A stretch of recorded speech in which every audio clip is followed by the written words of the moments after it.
Hello everyone, it's Nick here. Hopefully the wind isn't so bad on the camera microphone today, but we'll see how we get on. Now, this morning I caught an advert on YouTube. It was like an announcement trailer, and essentially it was announcing the production or the future release of the PlayStation Classic in December of this year, I think.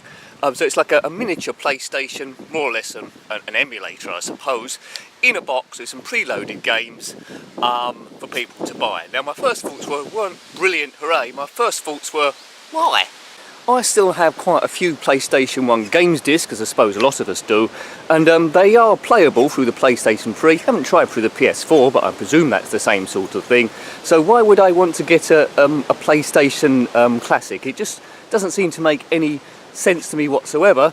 You know, if it's a case that the compatibility isn't good with some of the games, well, just release something that improves the backwards compatibility on the PlayStation 4, PlayStation 3. It's just a bit of software, so do that instead. Why bring out a whole new system? I think we know, it might be something to do with money.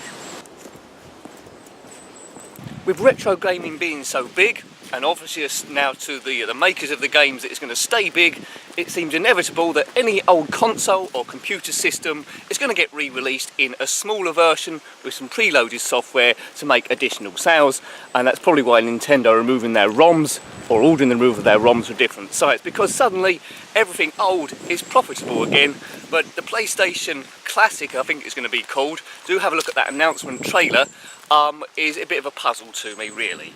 Now, I won't put that trailer on because there's music playing all the way through it, and if Article 12 ever comes in, or 13, I've forgotten the number now, I probably couldn't show any of it anyway, so it's good to get into good practice whatever happens there. I can only perhaps guess that Sony are aiming at an area of the market that people that play PlayStation 1 games a lot back in the day, and after that point didn't upgrade, they got families, whatever, was limited for time, and then stopped buying those games completely, and now they can relive those memories by, instead of having to buy a big PlayStation 4, etc., they can just buy this mini box.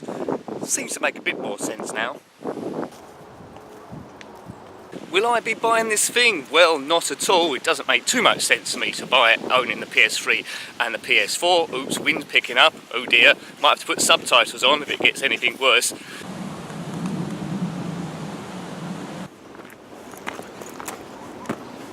So we've had a number of consoles along this list. There's the C64 Mini, the Spectrum Next, which is an advancement, isn't really going back.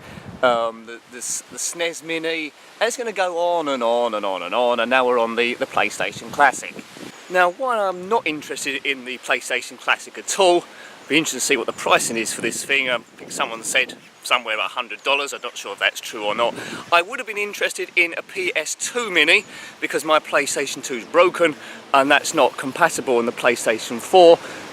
Actually putting the discs in, that is the physical media, and it's certainly not compatible on the PlayStation 3, so I would have been interested in that. But again, Sony could have so easily just released some software and so made it compatible anyway. I think it'll end up selling some units, but not a vast amount, not to eclipse what the PlayStation has done already. So, as I say, it's interesting for those people that haven't played any games since the PlayStation era, but people that have kept up with it seems absolutely pointless. You've got emulation as well, but it's always best to play it on the real machine. But in essence, this is a boxed emulator you can actually buy. Now, do you think you'll be getting that, or you're not interested at all? I know the majority of people that watch the channel are into retro stuff, so you're looking at the 80s and early 90s, so Commodore Amiga, Spectrum, Atari and the Commodore 64, so you might not be too big on the PlayStation. My favourite era on the PlayStation is PlayStation 1, which the PlayStation Classic is actually aimed at. But as I say, as I kept up, and there's some backward compatibility with the discs I've already got, I'm not really interested in any new PlayStation 1 games they may produce unless they're absolutely phenomenal. But yes, a PlayStation 2 Classic, then you'll get my interest. PlayStation 1, not really at all. So have a look at that announcement trailer on YouTube if you haven't already, see what you think about that.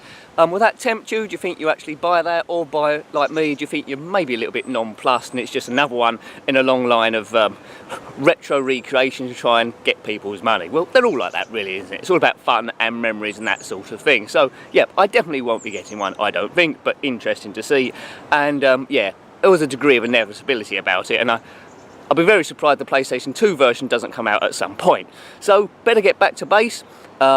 more videos to come, and until then I will see you later on. NJ.